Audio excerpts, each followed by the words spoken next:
ఓం నమః శివాయ శ్రీమాత్రే నమః. మిత్రులకి శ్రేయభిలాషులకి అలాగే నన్ను ఇంతగా ఆదరిస్తున్న యూట్యూబ్ ప్రేక్షకులందరికీ కూడా పేరు పేరు ధన్యవాదాలు. మిత్రులారా, మీ అందరికీ పరాదేవత ఎల్లవెల్లలా మీతో ఉండి మీ మనోవాంఛ నెరవేర్చాలని మనస్ఫూర్తిగా కోరుకుంటున్నాను.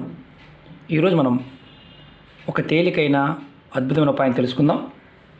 ఈ ఉపాయానికి కావాల్సిన పదార్థం మనం రోజు వాడుకునే రూపాయి చిల్లర డబ్బులు కావాలి, రూపాయి బిళ్ళ కావాలి, అలాగే ఎర్రటి దారం కానీ మిక్స్డ్ కలర్ దారం కానీ కావాలి. ఈ ఉపాయాన్ని ఎలా చేయాలి, అసలు ఎందుకు చేయాలి, మనకు కలిగే లాభం ఏంటి మీకు వివరిస్తాను.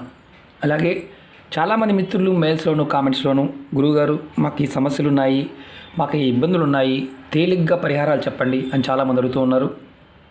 మిత్రులారా, ఎన్నో ఉపాయాలు అంటే దగ్గరగా ఒక 1300 ఉపాయాలు నేను చెప్పడం జరిగింది. మీరు నా వీడియోస్లోకి వెళ్ళండి, ప్లేలిస్ట్లోకి వెళ్ళండి, మీరు ఆచరించగలిగేదాన్ని ప్రయత్నించండి. మీకు మరిన్ని తేలికైన ఉపాయాలు, ఆచరించగలిగే ఉపాయాల్ని ముందు కూడా తెలియచేస్తాను. అలాగే మీకు ఈ వీడియో నచ్చినట్లయితే లైక్ చేయండి, కొత్తగా చూసే మిత్రులు ఛానల్ని సబ్స్క్రైబ్ చేయండి, పక్కనే ఉన్న గంట సింబల్ని యాక్టివేట్ చేసుకోండి. అలాగే కొత్త ఛానల్ లింక్స్ కూడా ఇవ్వడం జరిగింది, వాటిని వీడియో డిస్క్రిప్షన్లో ఇచ్చాను, లింక్ ఇచ్చాను, అది కూడా మీరు సబ్స్క్రైబ్ చేసి గంట సింబల్ యాక్టివేట్ చేసుకోండి. మనం అసలు ఈ ఉపాయం ఎందుకు చేయాలి? చాలామందికి ఏంటంటే ఎప్పుడూ ఏదో ఒక సమస్య వెంటాడుతూనే ఉంటుంది. అలాగే వారు ఏ పని చేసినా, అంటే ఏది చేసినా పూర్తి కాదు. ఈ ఉపాయం ఎందుకు చేయాలి, ఎవరు చేయాలో చెప్తాను. స్కిప్ చేయకుండా పూర్తిగా చోట ప్రయత్నించండి. స్కిప్ చేస్తే అర్థం కాదు. తేలిగ్గా ఉండే ఉపాయం ఎప్పుడూ కూడా పూర్తిగా 1-2 సార్లు చూసి అర్థం చేసుకోవడం ప్రయత్నించేయాలి. లేని పక్షంలో అది చేయడానికి మన మనసే అంగీకరించదు. కారణం ఏంటంటే అర్థం కాదు కాబట్టి. ఈ ఉపాయాన్ని ఎందుకు చేయాలో చెప్తాను. మీరు ఏది చేసినా ఆ పని పూర్తి అవ్వడానికి, మీ ప్రతి కోరిక నెరవేరడానికి ఈ ఉపాయం చేయవచ్చు. అంటే అర్థం చేసుకోవాల్సింది ఏంటంటే ఈ దేనికైనా చేయవచ్చు. అంటే అప్పులు అధికంగా ఉన్నాయి, అలాగే ఎలా తీర్చాలో తెలియటం లేదు, మీకు అంటే తీర్చడానికి, అప్పులు తీర్చడానికి మీ మనసు ఎటు పోవడం లేదు, అంటే ఏ రకంగా తీర్చాలో కూడా అర్థం కావడం లేదు. అలాంటి సమయంలో కూడా మీరు ఈ ఉపాయం చేయవచ్చు. అలాగే సమస్య ఏదైనా సరే బయటపడడానికి మార్గాన్ని మనకి సూచించే అద్భుతమైన ఉపాయం. అందులో ముఖ్యంగా భార్యాభర్తల మధ్య గొడవలయ్యి దూరంగా ఉంటున్నారు. మీ భార్య మిమ్మల్ని వదిలేసి పుట్టింటికి వెళ్ళిపోయింది, లేదా మీ భర్త మిమ్మల్ని వదిలేసి వేరే దగ్గర ఉంటున్నాడు, అంటే వేరే వాళ్ళతో అక్రమ సంబంధం పెట్టుకొని మిమ్మల్ని ఇబ్బంది పెడుతున్నాడు. అది భార్య కానీ భర్త కానీ, అంటే ఒకరి దగ్గరికి ఒకరు రావడం లేదు. రావడానికి కూడా మీరు ఈ ఉపాయం చేయవచ్చు. అంటే ఈ ఉపాయం చేయడం వల్ల భార్యాభర్తలు దూరంగా ఉన్నవారు కూడా దగ్గర అవుతారు. అలాగే మీ మనసులో ఎన్నో రోజుల నుండి తీరని కోరికలు ఉన్నాయి, అవి తీరడానికి కూడా వాడవచ్చు. అంటే తీరని కోరికలు అంటే నాకు ఇంత బ్యాంక్ బ్యాలెన్స్ కావాలి, ఒక ఇల్లు కావాలి, ఒక కారు కావాలి, బంగారం కొనుక్కోవాలి, వస్తువులు కొనుక్కోవాలి, స్థలం కొనుక్కోవాలి, పొలం కొనుక్కోవాలి, ఇలాంటి వాటి కొనుక్కోవాలి మనసులో ఉంది, కానీ మన దగ్గర డబ్బులు లేవు. కానీ ఆ ధనం పెరగడానికి ఈ ఉపాయం చేయడం ద్వారా మన మనసులో ఉన్న కోరిక నెరవేరడానికి ప్రేరణ కలుగుతుంది, మార్గాలు తెలుస్తాయి. అలాగే ఆగిపోయిన పనులు, అంటే మీరు ఏదైనా కాంట్రాక్ట్ చేస్తున్నారు, ఇంటి పని చేస్తున్నారు, సడన్గా ఆగిపోయింది, పని ముందుకు వెళ్ళడం లేదు, అవి కూడా పూర్తవుతాయి. అలాగే మరి ఉద్యోగంలో ఉన్నవారు కూడా ప్రమోషన్ కోసం ప్రయత్నించేవారు, ఉద్యోగ అవకాశాల కోసం ప్రయత్నించేసేవారు, ఎవరైనా సరే దీన్ని చేయవచ్చు. ఈ ఉపాయాన్ని ఎవరైనా చేయవచ్చు. ఈ ఉపాయాన్ని ఆడవారు నెలసరి సమయంలో చేయకూడదు. ఆ 5 రోజులు కంపల్సరీగా ఆగాలి. మిగతా టైంలో ఎవరైనా చేయవచ్చు. ఎటువంటి ఆహార నియమాలు ఏమీ లేవు. ఈ ఉపాయాన్ని మనకు కావాల్సిన పదార్థం ముందు చెప్పుకున్నాం. రూపాయి, మిక్స్డ్ కలర్ దారం కానీ ఎర్రటి దారం కానీ, ఇవే కావాలి దీనికి. ఈ ఉపాయాన్ని చేస్తున్నట్లు, అంటే మీరు ఈ ఉపాయం మొదలు పెట్టకముందు మీ స్నేహితులతో కానీ, అంటే మీ చుట్టూ ఉన్నవారు చెప్పకూడదు. మీరు అంటే ఉపాయం చేస్తున్నట్టు చెప్పకూడదు. మీ ఇంట్లో ఉన్న కుటుంబ సభ్యులకి తెలియవచ్చు, కానీ బయట వ్యక్తులకి మాత్రం చేసే ముందు పొరపాటు చెప్పవద్దు. ఉపాయం చేసిన తర్వాత చెప్పండి, ప్రాబ్లం లేదు. ఉపాయం చేసే ముందు చెప్పకూడదు. అలాగే ఈ ఉపాయాన్ని ఎప్పుడు చేయాలి? ఆదివారం నాడు చేయాలి. ఈ ఉపాయాన్ని ఆదివారం ఉదయం నుండి రాత్రి లోపు, అంటే రాత్రి లోపు అంటే మీకు ఉదయం తెల్లవారుజాము 4 గంటల దగ్గర నుంచి సాయంత్రం 6 గంటల లోపు ఎప్పుడైనా చేయవచ్చు, 6 తర్వాత చేయవద్దు. ఈ ఉపాయాన్ని ఎక్కడ చేయాలి? దేవుడి గదిలో చేయాలి. మాకు దేవుడి గది లేదండి, మరి మా పరిస్థితి ఏంటి? దేవుడి గది లేకపోతే దేవుడు పటం ఎక్కడైతే పెట్టి మీరు రోజు దీపం వెలిగిస్తారో లేదా సాంబ్రాన్ని చూపిస్తారు కదా, అక్కడ చేయండి. అలాగే మీరు గుర్తుంచుకోవాల్సింది ఏంటంటే, ముందుగా మీరు రూపాయి బిళ్ళ ఇవన్నీ రెడీ చేసుకోండి. ఇది ఎప్పుడు చేసినా స్నానం చేసిన తర్వాత మాత్రమే ఉపాయం చేయాలి. స్నానం చేయకుండా పొరపాటు చేయకూడదు.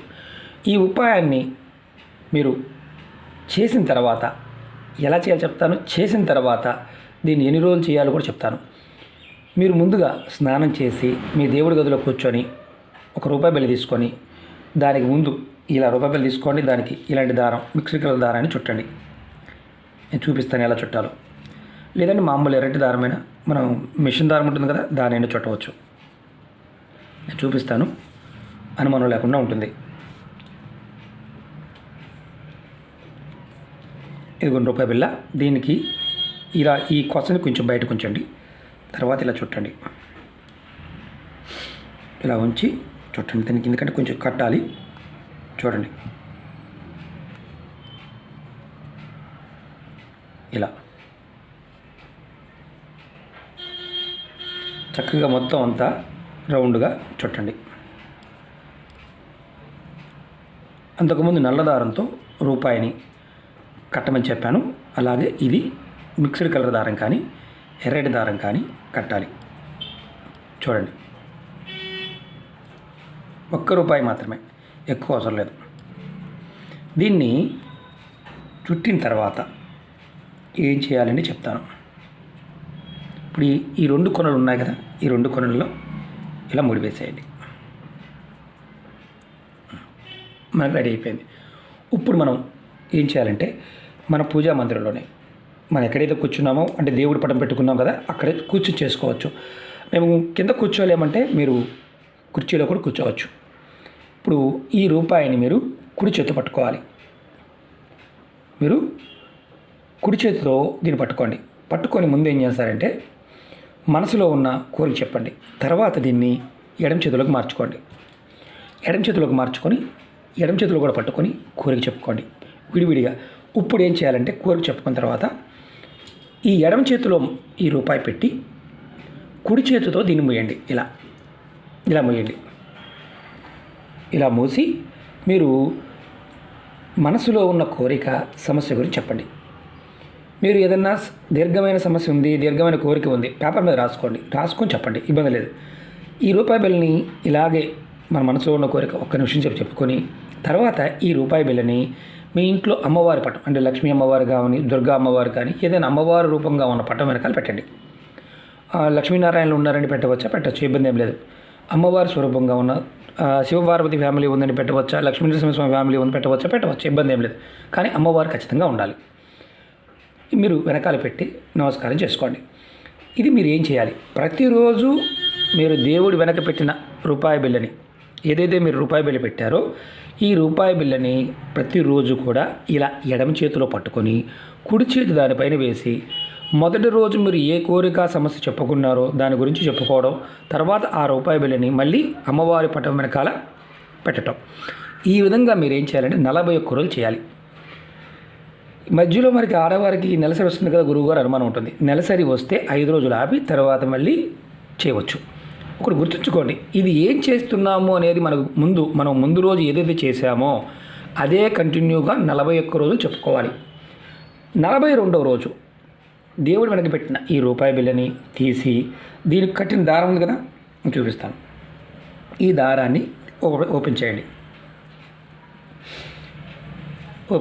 ఓపెన్ చేసి ఈ రూపాయి బిళ్ళని తీసేయండి. ఇప్పుడు ఈ దారం ఏదైతే ఉందో ఈ దారాన్ని మీరు ఏదైనా చెట్టు మొదల్లో పెట్టేయండి. ఇలా పెట్టేయండి, ఇసరకుండా పెట్టండి. ఈ రూపాయి బిళ్ళని మీ దగ్గరలో ఉన్న దేవాలయానికి కానీ హుండీలో వేసేయండి. మీకు అవకాశం లేదు, దేవాలయానికి వెళ్ళే అవకాశం లేదు, పక్కన పెట్టుకోండి. దీన్ని ఎక్కడ వాడకూడదు, పక్కన పెట్టండి. మీ పూజా మందిరంలో పటం వెనకాల పెట్టించండి. మీకు ఎప్పుడు అవకాశం ఉంటప్పుడు తీసుకువెళ్ళి హుండీలో వేయండి. ఒకటి గుర్తుంచుకోవాల్సింది ఏంటంటే, ఇది హుండీలో వేసే ముందు కూడా మీ కోరికని చెప్పుకోవాలి. ఇది చేస్తున్నప్పుడు మీకు 42 రోజుల్లోనే మీరు కోరుకున్న కోరిక పూర్తయ్యే అవకాశం ఉంటుంది. మీ సమస్య ఏదైతే ఉంటుందో తీరిపోయే మార్గం తెలుస్తుంది. ఒకటి గుర్తుంచుకోవాల్సింది ఏంటంటే, కంపల్సరిగా దేవుడి వెనక మాత్రమే పెట్టాలి, ఎక్కడ పెట్టకూడదు. మీకు అవకాశం లేకపోతే చేయవద్దు. ఇది రూపాయిని కూడా ఎన్ని రోజులైనప్పటికీ కూడా హుండీలో మాత్రమే వేయాలి. అంటే దేవుడికి సంబంధించిన దానికి మాత్రమే సమర్పించాలి, దానం చేయకూడదు. అది కూడా గుర్తుంచుకోండి. పూజారి గారికి ఇవ్వకూడదు. ఇది గుర్తుంచుకోవాల్సిన విషయం. రెండవది ఏంటంటే, దీంట్లో చాలా ముఖ్యమైనది, మీరు ఫస్ట్ రోజున ఏదైతే సమస్య కానీ కోరిక కానీ చెప్పారో అది కంటిన్యూగా 41 రోజులు చెప్పాలి. ఈరోజు ఒకటి, రేపు ఒకటి చెప్పకూడదు. అందుకని ముందే రాసుకోండి. ఇది చాలా చాలా తేలికైన అద్భుతమైన ఉపాయం. ఈ ఉపాయం చేయడం వల్ల ఏంటంటే, కాలంలో మనకు ఎదుర్కొంటున్న ఆర్థికమైన సమస్యలు, మానసికమైన సమస్యలు, కోరికలకు సంబంధించి ఆటంకాలు ఏదైతే ఉంటాయో, అది ధనరూపేణ, వస్తు రూపేణ, మానసికమైన సమస్యల ద్వారా వచ్చేవి ఏదైనా సరే తీరిపోతాయి. ఇది 42 రోజులు చేసాము, అవ్వలేదు, మళ్ళీ కంటిన్యూగా 42 రోజులు చేయవచ్చు.